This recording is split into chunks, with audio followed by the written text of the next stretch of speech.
Okay, let's keep reading Jane Doe and the Cradle of All Worlds. We are up to the Museum of Otherworldly Antiques. The foyer's deserted. Winifred bolts the door the moment we step inside. The place is a mess. Tapestries hang askew on the cracked walls. The domed ceiling looks perilously close to collapsing. Some of the enormous stained glass windows have shattered. "This way," she says. Our footsteps echo through the cavernous space. My hands are shaking. I feel numb. I'm covered in blood, sweat, and vegetable gunk, and the invisible threads trailing behind me through the dust, untethered now, disconnected from Dad. He's gone. He's gone. He's gone. Why am I even following this woman? Isn't this all her fault? Maybe I'm in shock. I'm definitely in shock. Hell, I'm not even supposed to be in here. I'm not allowed. I swear the larger-than-life size statues lining the walls are glaring down at me. Sayuri Hara, Atticus Khan, KB Grey, Finn Pigeon. They look like ancient guards, sentinels bearing weapons, compasses, globes, and books. These are the great adventurers, the people whose exploits through the manor have become the stuff of legend. The statue in the centre of the foyer's the largest of all. That Dawes guy everyone loses their nut over around here. There are all sorts of impressive words people use to describe him. Imposing, fierce, ferocious. All I see is a pony-tailed fool in a loincloth. The plaque at the base of the statue says he entered the manor over 2,000 years ago. Apparently he was the first to step inside and he never returned. Dad's gone. He's in danger. Go get him. We are going down, Winifred says, heading towards the spiral staircase in the far corner. Like you, I have grown accustomed to underground living. So down we go, twisting deeper and deeper under the museum, getting further and further away from the Dad, step by step. At the bottom of the stairs, Winifred opens a hefty wooden door. Welcome to the great library, or perhaps I should say, welcome back. The library's enormous, lit by hundreds of oil lamps hanging from the walls, lined with rows of stone columns and seemingly never-ending shelves. The same shelves from my baby photo. It looks like an underground city and smells of dust and old parchment. This way, if you please. Winifred plucks a lamp from its bracket, sets off down one of the aisles. I catch a few titles on the shelves as we go. Isabel Harper in the Tomb of the Serpent King, Hugh Lance Boone and the Glacial Blade, Jack Lee in the Darkling Light. There are thousands more in this aisle alone.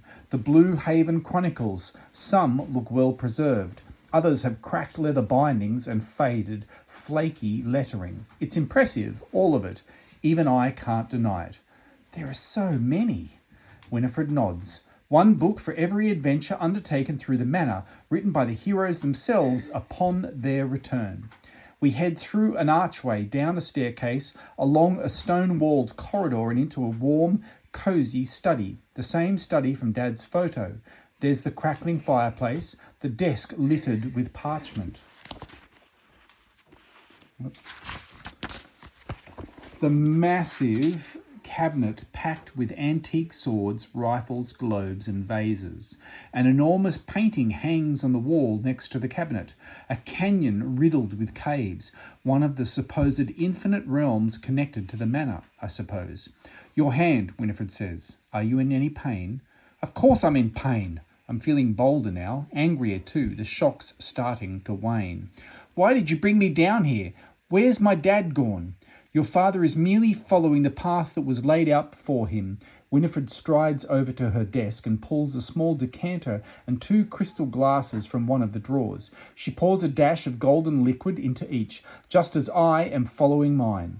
We should have stopped him. You cannot stop what is meant to be, Jane, any more than you can stop the moon from rising.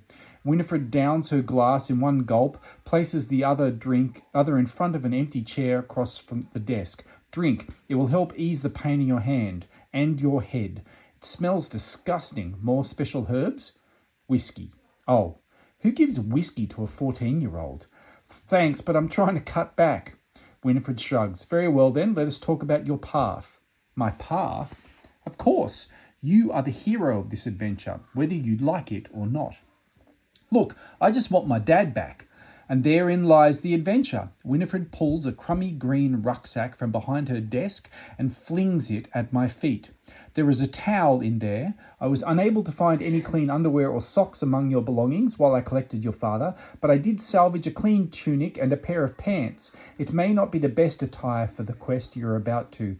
Quest? No, there won't be any quest, okay? Listen, thanks for rummaging through my underwear drawer and all. I pull a chunk of bread from the rucksack, spot a few dates in there too.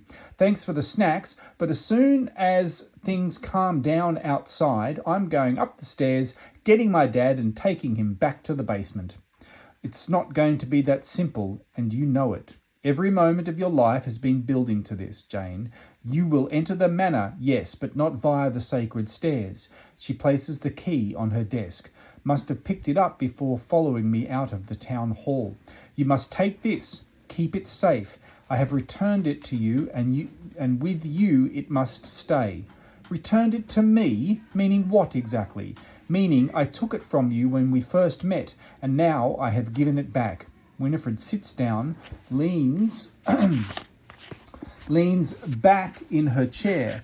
I was there, Jane, the night of the first quake, the night you and John came to Blue Haven. I was the one who found you on the stairs. She nods at the empty chair. Sit for a moment, please. There are things you need to know. The night of all catastrophes. There was a storm that night. I was crossing Outset Square when the ground started shaking. I looked up at the manor just as a bolt of lightning struck. I saw the gateway open, your father collapsing at the top of the stairs. I ran to help him. Winifred pours herself another splash of whiskey, swirls her glass. He was in so much pain, but I couldn't discern any visible wounds. He seemed to be fighting something within, as if poisoned. You were crying in his arms. She nods at the key on the desk. That was fastened to a strip of cloth around your neck, like a talisman. When I reached out to touch it, your father grabbed my wrist. Hide it, he said. Keep it secret. Tell no one. I asked what had happened, where he came from, but something had broken inside him. He passed out. I took you into my arms and hid the key in my pocket. I have never mentioned it to anybody since. I scratch at a glob of egg on my neck and keep my hands from trembling. Where did it come from? What does it open? John is the only person who can answer that. I do not know what happened to him in the manor, but he had clearly been through a very long and horrible ordeal. And his illness? Do you think it's true I could have cursed him? No. Unlike most of the fools on this island, I have seen several curses, even been cursed once myself. It is not pleasant, let me assure you. Winifred pauses, deep in thought. Your father's illness is something altogether different, but what I cannot say. So what happened next, after you found us on the stairs? I knew I had to get you and your father to safety as soon as possible. The ground was still trembling. The quake wasn't as violent as this evening's, but it was alarming all the same. Blue Haven had never been struck by one before, at least not in my time. A town council meeting was in session that night. Spooked by the quake, they fled into the square. Eric Atlas, Idris, that's Mayor Obi, and a few others saw us. They helped carry your father down. The island was in chaos. People flooded into the streets, fearing the wrath of the makers. Converging in the Outset Square, a large crowd had gathered by the time we reached the bottom of the stairs. I wrapped you in a little tighter in my cloak, and then, well, the strangest thing happened. You stopped crying. The quake ceased. Nobody moved. We stood there in the easing rain, all of us waiting. For what? We didn't know. Then you opened your eyes. They glowed like embers. The eyes of a monster? Different eyes, Winifred said. Hardly monstrous, rather striking if you ask me. But people freaked out, right?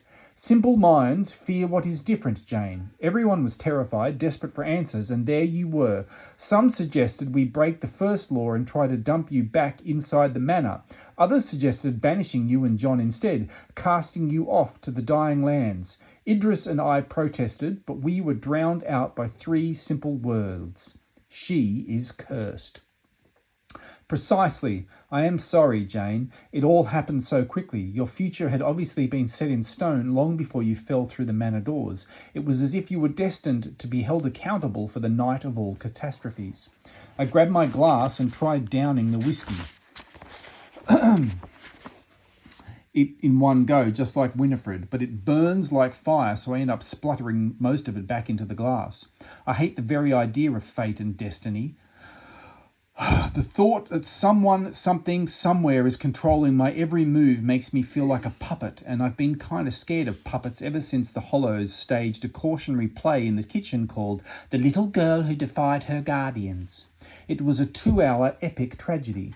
Are you all right, Jane? Yes, I'm pacing around the study now. No, maybe. Well, Winifred nods at the rucksack. Now that you're up, you might as well change. Time is against us, and I refuse to let you enter the manor looking like a rotten salad. Can't you just tell me where the second entrance is? Now, I sat, I listened. My dad's alone up there, in there, and he's probably lost and scared. I'm all he's got. Precisely, which is why you need to be fully prepared when you leave. I open my mouth to object, but Winifred simply nods at the rucksack again and says, chop, chop. Breathe, I tell myself. He's not dead. He's okay. You'll find him. Fine. My injured hand throbs as I reach into the bag. This isn't going to be fun. My clothes are clinging to me like a damp second skin, and the thought of stripping in front of an old lady doesn't exactly float my boat either. I start small, loose my boots and socks, but hurry. Certainly, Winifred swivels her chair to the side to give me an incy bit of privacy. Oh, and do remember to clean behind your ears. Now, where were we? The townsfolk. I take a deep breath and yank my tunic over my head, smearing veggie crap all over my face. Being jerks, I added with a cough. I grab the towel and scrub at the papaya smudge on my ankle, shake the watermelon pips from my hair. Ah, yes. Well, as frightened as the townsfolk were, I made it clear we would not be banishing anybody. Idris helped me. He was a dear friend, a good man. We took you and John down to Vintage Road, where I lived at the time. I assumed John would recover, soon wake from his trance. I believed answers would come. How wrong I was. Weeks passed. The quakes continued. People climbed the sacred stairs daily to no avail. The manor had been the lifeblood of Blue Haven for thousands of years, but it seemed to have bled dry. It opened for nobody. Desperation turned to anger. Crowds gathered outside my house daily. A boat was readied for you both, but there was no way I was going to turn you over. Eric led the charge, of course, turned the townsfolk against me, called me a troublemaker, a traitor. My reputation stayed the gossip for a while, but fear is a powerful thing. Everyone bar Idris and the council elders chose to believe you had infected my mind, driven me mad, just like John.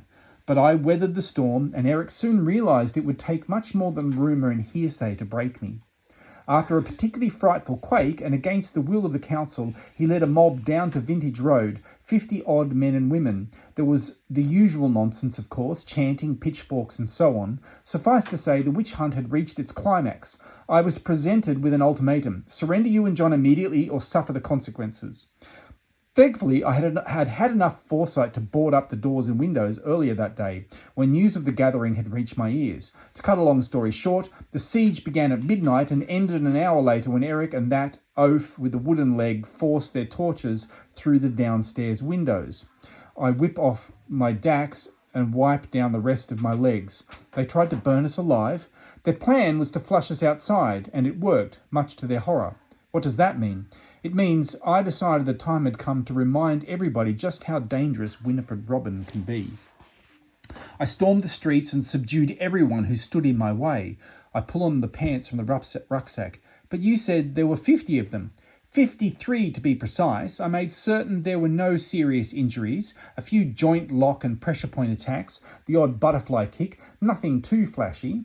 The fire consumed the house, but Idris had already ducked inside and brought you and John to safety. I don't know what to say. Winifred could probably spring across the desk right now and kick me into next Tuesday if she wanted. That all sounds wow. I do not wish to sound arrogant, young lady, but wow does not quite do it justice. Winifred downs the last of her whiskey. There was nothing I could say or do to stop the townsfolk from blaming you for the night of all catastrophes. But I told them that if any harm came to you, I would unleash a fury upon Blue Haven to rival the old gods of chaos. As the house collapsed and embers filled the night sky, I told Eric he would be the first to pay the price. Idris and the other elders expelled him from the council at once. And everyone let us go? Let, Winifred says, my dear girl, I had given them no choice. So what went wrong? I shake out the clean tunic and slip it on. It's the one I nabbed from our neighbour's bin last year. Why'd we end up being raffled off to the Hollows? There was no raffle, Jane. That was a lie created by the Hollows to keep you from knowing the truth about your past, to stop you from tracking me down in search of answers.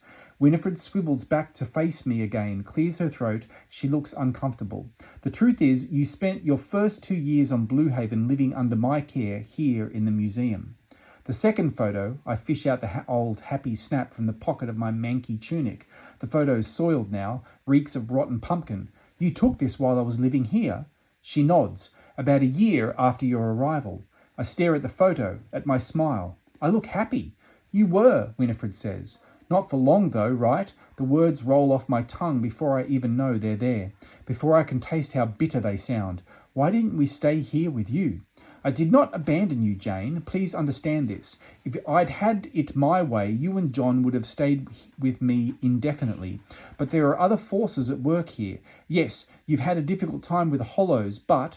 Difficult? I throw the photo onto the desk. They've treated us like dogs for years. Winifred sighs. Jane, Beatrice has been in my debt grudgingly for a great many years. I will not go into detail now, for it is another story entirely, but I once saved her life long before you came to Blue Haven. When I delivered you and John to her doorstep, she had no choice but to honour this debt and take you in. Besides, they have not always been so horrible, nasty, evil, complex. Yes, they have always been dimmer than the average lantern, but Bertram and Beatrice are not evil. They didn't even participate in Eric's campaign against you following the night of all catastrophes. They had been living in their own sacred little world for years, but that world came crashing down the moment I knocked on their door. Word of the move travelled quickly. Idris and the council elders had passed a law forbidding anyone from harming you and John. Like me, they believed the makers had sent you to us for a reason, for protection. But others saw the move as an invitation, a sign that I had finally given up. Still fuming from his expulsion from the council, Eric organised several assaults on you and John, some endangering the lives of the Hollows as well. I stopped them all, protecting you from afar. That is why Eric changed tactics, started manipulating the Hollows. He showered them with gifts, whispered things, suggested ways to make your life intolerable. You used to live upstairs, you know. It was he who suggested the basement. Gosh, he really is a piece of work. Yes. Actually, I was going to say, I know what you're going to say, but I don't tolerate foul language. Winifred pauses for a second. Well, not in here anyway. So you see, Bertram and Beatrice have always been in a difficult position. Desperate to please Eric, but terrified of betraying me. I'm supposed to feel sorry for them now. Not at all, but remember, Jane, she flips the photo, taps the tiny scrawl beneath the symbol. Everything happens for a reason. You have had a hard life growing up in that household, harder than any child should have to endure. But you have suffered, oh yes, but this suffering has made you strong, far stronger than you realise. It has also forged a fierce bond between you and John. Winifred pushes back her chair and stands. Most importantly, you are alive, Miss Doe, and seeing as though the future of Blue Haven now rests upon your shoulders, that is a very fine thing indeed.